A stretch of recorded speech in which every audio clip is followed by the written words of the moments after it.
repeatedly do. There may Mango be needs to some have a play. think Here how he comes wants the to wrong use slide from his the Vigoroth, though. Skeledurge. This should be enough to knock out the Mandibuzz. Mango recognizes that, puts out the Protect Shield. He's got a lot of energy on the Mandibuzz. He wants to use some of it because the Vigoroth is in a health range that leaves it uncomfortable. actually puts up our So protect shields he, on the let's try and aerial. get, going to try and get some shields down. Consecutive games has wanted to force alignment here, and actually a full snarl Dodgy, goes through the timing, not dodgy optimal timing, there but will for it make a Shady difference? Equation. It will, Throws because the the shield rock goes slide, up. maybe even body Now slam would've Mango been enough, can but the Pokemango using both protect shields here on this Mandibuzz has Aerial Ace ready to go. In fact, two Try to Aerial fight Aces for switch, opts to throw this possibly. Dark Pulse. I think this is enough at this range, so. Yeah, here it comes. The Shady Let's Equation go. doesn't want to Okay. invest a second protect shield into this matchup with the That Mandibuzz. is big. Now, how That to is get rid big of this because Mandibuzz? You don't neither have of these anything to Pokemon can down with. farm down You a have Mandibuzz. energy on the Crest doesn't Cresselia, have and you might anything wanna it save can that throw for later. against a Skeledirge, and the Goodra has energy already that can be used into the Whiscash. So that is massive. That is massive. Pokemango would not have fought so hard for Switch if there wasn't an answer. I think a Shady Equation is anticipating the Skeledirge at this point, but you just have to let this Mandibuzz go down. You'll get as much, or sorry, let your He has to commit energy here. So the one advantage that a Shady Equation will have is that when the Incinerate goes through, he'll get 2 Mud Shots in for free. He'll get 2 Mud Shots in for free. Ready to swap right into that Whiscash. Yeah, he does still have a shield advantage, so See, so he gets a little bit of advantage. For some amount of time. Here comes the Goodra. It has a But the lot of Goodra's got energy, too much though, so health it's gonna here. be a race. The Goodra's Can got too much health. Shady Equation get to 2 Mud Bombs before this Goodra takes it out. It needs. You still died to 2 Mud Bombs though. The Pokemango, you cannot take both of these Mud Bombs and knock out with getting any value. You have to throw right here before you get to the Here's next the bait. Mud Bomb. Great timing by the Pokemango. You actually just need This should to- draw a shield from a Shady Equation. If he lets it go, that could be the game-defining moment. But he says, no, I can't risk taking that Power Whip. This is my most valuable Pokemon. And actually, no, has the Aqua Tail ready to go here. So much Hey. energy from the Pokemango. A Shady Equation He needs has to the do. Mud Bomb ready, but this He needs to do at least one more Mud Bomb, right? Maybe 2. If he can do 2, that'd be good. Fast attack down this Whiscash, but a Shady Equation overfarm. If you remember, 2 I that think would have been Skeledirge better. got 1 Incinerate before it left. It's Yeah, gonna he come need down to. Or does he reach the overcome Scald it anyway? more. He needs basically he needs to reach the Scald in 4. Mud shots away from getting to the He might be fine. He might be fine. 2, 3. Yeah, he's fine. He's fine. He's fine. He does. GG, let's go. This is going to be super effective damage. That is Stab damage insane. going into the That is Skeledirge. Can it insane. hang on for the Pokemango? Here comes the Skull, and it's devastating damage. One hit knocks And out the the clunkiness of Skeledirge proved to be the game decider pretty much, because gave that free energy to Massive. Whiscash. Shadow Whiscash is kind of good. Shadow Whiscash doesn't care about the Scald debuff getting nerfed. Scald is just a really good attack. Good predictions for everyone that predicted Shady are absolutely right. Absolutely right. And an exhilarating finish. What a game. Just like you said, had the perfect amount of energy. If you're one Mud Shot short there, you end up with a charge attack priority on that disarm. Yeah, and I don't think there's any universe where you would come Goodra into the Cresselia predicting a possible swap. I think that's too risky, right? Because Cress has a Moonblast. Shifty says I'm not Mango sure. should have won the dispute game. Is that because you feel that the Goodra's Dragon Breaths would have taken out the Whiscash? Is that your reasoning? David, welcome in, welcome in. How you doing, my friend? Good to have you. Right, I'm going to run to the bathroom super quickly. Who's in charge?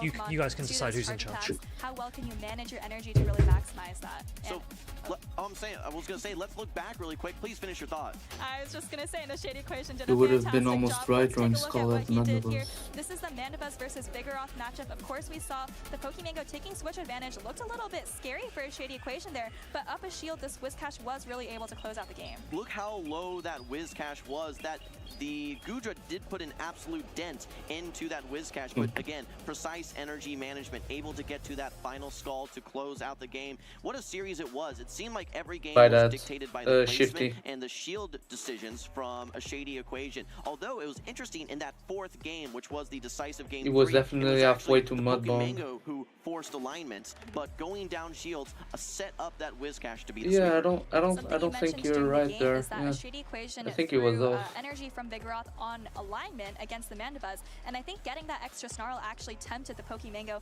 into going for switch advantage. If that hadn't happened, I don't even know. Just Judon checked and it deemed that Cash would reach the Mud Bomb versus Goodra. Yeah, especially because I think something you're not taking into account, Shifty, is that Whiscash is an HP weighted Pokemon, so red HP on Whiscash is actually a lot of health. That's also why red HP might be a bit deceiving. Exactly, and then of course Shady Equation. I think you would definitely reach the Mud Bomb versus Goodra on that And you range. have a Mandibuzz with just a little bit of health, had to throw some energy, but a great overpower. Yeah, and that I'm really pretty allowed sure he himself does. to Yeah, finish even that if it's like an attack weighted Whiscash for Gligar breakpoints, for Gligar CMB rather, I think he definitely reaches him. Would Goodra have been able to reach Power Whip if he doesn't throw second Aqua Tail?